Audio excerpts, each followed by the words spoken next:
Topics we are going to discuss Java and JavaScript के। Java में हम पढ़ने वाले हैं फंक्शंस। मेथड्स का सिर्फ हम डेफिनेशन तक ही देखेंगे, क्योंकि मेथड की एक्सप्लेनेशन हम आगे देखेंगे। आज फिर ज्यादा हैवी हो जाता दोनों चीजें। सम प्रोग्राम्स फंक्शंस के। जावास्क्रिप्ट में छोटे छोटे से टॉपिक हैं। Type of operator, primitive data type, symbols, convert number to string and string to number, string concatenations, undefined variables, null और begin, boolean algebra, if else और ternary operator and or operators। तो ये topics हम discuss करेंगे अभी। Functions क्या होते हैं? अभी तक जो भी हमने जावा में जो हम पढ़ रहे थे वो फंडामेंटल कंसेप्ट्स है और ये आगे बढ़ने के लिए डिस्कस करना जरूरी है, क्योंकि जब हम बड़े प्रोग्राम्स या प्रोजेक्ट करने जाते हैं तो उस टाइम पे हमें छोटी छोटी चीजें क्लियर होना जरूरी है। ऐसा ना हो कि हम बड़ी प्रोजेक्ट्स करने लगे और फिर हमें छोटी छोटी चीजों का ही ना पता हो कि वो कैसे क्या हो रहा है, क्योंकि जब हम इंडस्ट्री में जाते हैं तो सारी चीजें इंपॉर्टेंट होती है। तो फंक्शंस क्या होते हैं? एक ब्लॉक ऑफ कोड होता है। ब्लॉक ऑफ कोड, इसमें एक इनपुट देंगे और आउटपुट निकलेगी उन इंस्ट्रक्शंस और उस कोड को एग्जीक्यूट करके जो हमने दे रखा है। इसमें एक एग्जांपल देख लेते हैं। कोई भी रिमोट है तो आप उसको इनपुट दे रहे हैं कोई स्विच प्रेस करके, और वो अगर जब वो टीवी का चैनल चेंज करता है तो वो आपको आउटपुट दे रहा है, लेकिन उसके अंदर कुछ कोडिंग हो रखी है जिससे कि वो फंक्शंस को परफॉर्म कर रहा है। तो ये एक फंक्शन है जो परफॉर्म कर रहा है, और ये एक ब्लॉक है जिसके अंदर कोडिंग कर रखी है। तो फंक्शंस क्या होते हैं? फंक्शन ही रिटर्न टाइप होते हैं। जैसे इसमें हम डाटा टाइप देते हैं लिंक, फ्लोट, इंट, स्ट्रिंग, कुछ भी जो जो हम पहले डिस्कस कर चुके हैं। तो Java functions are return only one type. जो अभी हम डिस्कस करने वाले हैं वो हम डिस्कस करेंगे सिर्फ one type data functions, sorry, one type data values. और फ्यूचर क्लासेस में हम मल्टीपल वैल्यूज डिस्कस करेंगे, जैसे कि एरे है।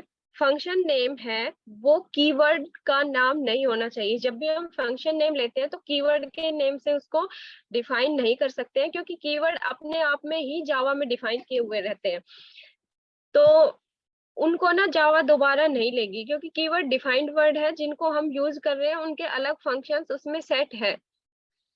सो और फंक्शंस का नाम हम ऐसा लेंगे जो हम कुछ प्रोग्राम कर रहे हैं। मान लो एडिशन का कर रहे हैं तो फंक्शन नेम उस तरह का होना चाहिए जिससे कि हमें समझ आ जाए कि प्रोग्राम में क्या कर रहे हैं हम। ये देखो, ये इसका सिंटैक्स है। Return type function name, no no no no, return type function name, type argument. तो इसके साथ हम बहुत सारी कर सकते हैं।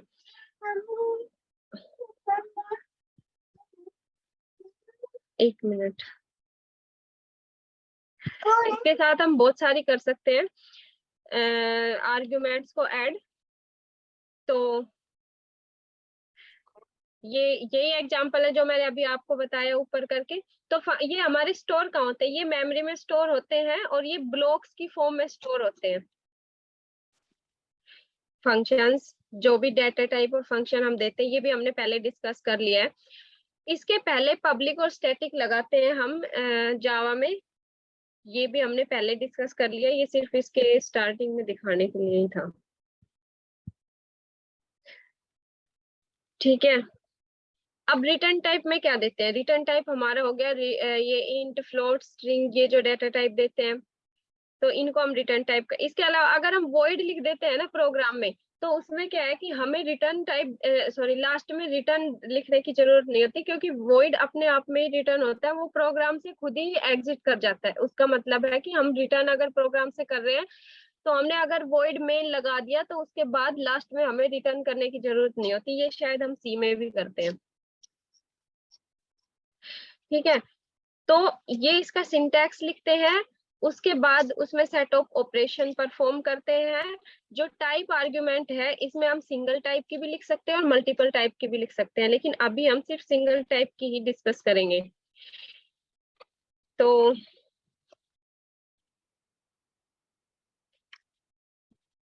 ठीक है, कीवर्ड्स यूज नहीं करेंगे, ये हमने पहले डिस्कस कर लिया। No, don't touch. Print a given name in function. ठीक है, तो फंक्शन में हम नाम प्रिंट करते हैं, तो उसके बहुत सारे टाइप है। या तो हम सारे स्मॉल में ले सकते हैं, या कैपिटल में ले सकते हैं, या फिर अंडरस्कोर यूज कर सकते हैं। अब एक ये इसमें एक टाइप ये होता है कि सबसे पहले हमने स्मॉल लेटर्स ले लिए, उसके बाद जब भी हम कोई वर्ड स्टार्ट कर रहे हैं तो हमने कैपिटल लेटर ले लिया, उसके बाद फिर से हमने कैपिटल लेटर ले लिया, तो इसको हम बोलेंगे कैमल केस। ये कैमल केस ना जावा में बहुत ज्यादा यूज होता है।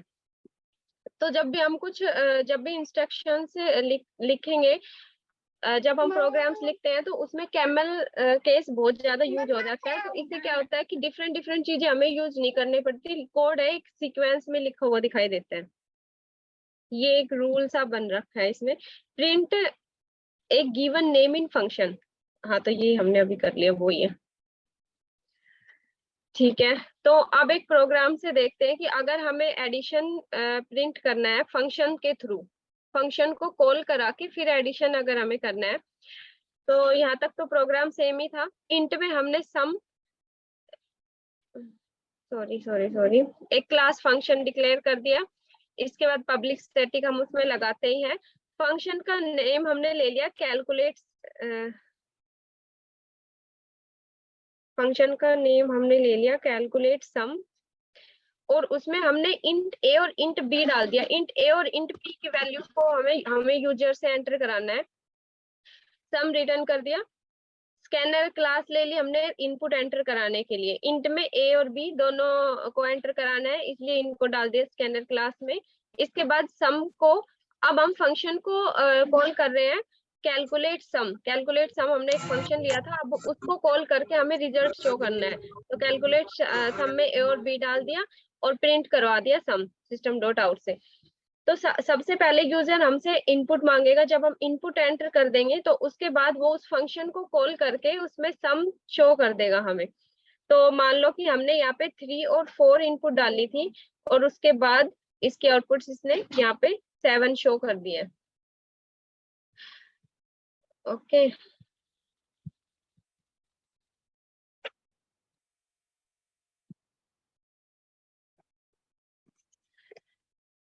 ठीक है, तो अब हम नेक्स्ट देख लेते हैं। अगर हमें कोई नेम एंटर कराना है फंक्शन के थ्रू, तो कैसे कराएंगे? सेम रहेगा, प्रिंट माई नेम, फंक्शन ले लिया, स्ट्रिंग में नेम अंदर ले लिया और नेम को हमने प्रिंट करा दिया और रिटर्न कर लिया।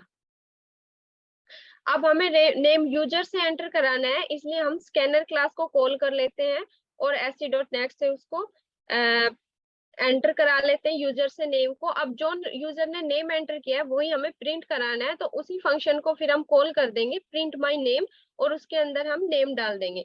तो नेम जो भी हम एंटर करेंगे ये उसकी आउटपुट आएगी। देखो, अगर हमने टोनी नेम एंटर किया है तो सबसे पहले तो सिस्टम डॉट आउट से हमें नेम प्रिंट कराया गया है। उसके बाद जो हमने इसमें फंक्शन कॉल कराया है और उसकी आउटपुट शो की गई है, जो भी हमने नेम एंटर किया वही नेम इसने शो कर दिया।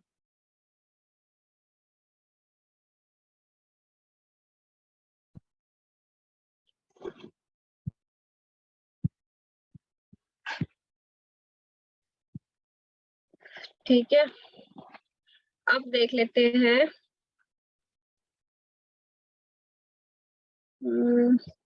ये तो सेम प्रोग्राम है, नेम एंटर कराया हुआ है। प्रोडक्ट, ये देखते हैं सबसे पहले। Make a function to multiply 2 numbers and return the product. हमें कोई फंक्शन लेना है और उसके उस फंक्शन से हमें यूजर से 2 नंबर एंटर कराने हैं और उनके प्रोडक्ट को फंक्शन के थ्रू आउटपुट पे शो करना है। तो इसमें क्या करेंगे, कोई भी फंक्शन ले लेंगे और भी उसका अब की बार हम डायरेक्ट प्रोडक्ट करा के देखते हैं, मतलब डायरेक्ट मल्टीप्लाई करके देखते हैं।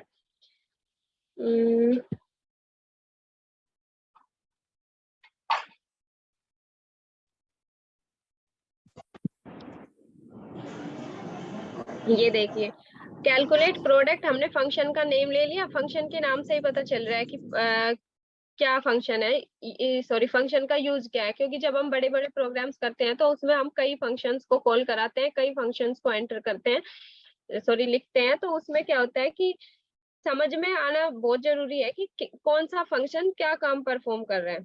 तो कैलकुलेट फंक्शन, इंट और बी डाल दिया, अब इसका रिटर्न ए मल्टीप्लाई बी, मतलब डायरेक्ट हमने इसका प्रोडक्ट रिटर्न करा दिया। इसको अब हम इनपुट इसकी यूजर से एंटर कराएंगे, इसलिए हमने स्कैनर क्लास ले ली और फिर इसको बस इसकी आउटपुट निकालेंगे, हो गया। ये इनपुट में ए डाल दिया और बी डाल देंगे, सेम है ये, पता नहीं नीचे प्रोग्राम में शायद दूसरे में आ रहा है। इसमें देखती हूँ, हाँ ये रहा। इंट में ए और बी दोनों को एंटर करा लेंगे और फिर हम आउटपुट निकाल लेंगे। ये देखो इसकी आउटपुट, सबसे पहले ये आपसे पूछेगा नंबर, उसमें 2 और 3 मैंने डाला तो उसका प्रोडक्ट इसने शो कर दिया। तो हम डायरेक्ट भी कर सकते हैं, अगर बड़ी बड़ी इंस्ट्रक्शंस उसको उसी सेम लाइंस नहीं लिखना चाहते तो डायरेक्ट भी कर सकते हैं, जैसे रिटर्न ए इंटू बी लिखा है इसमें।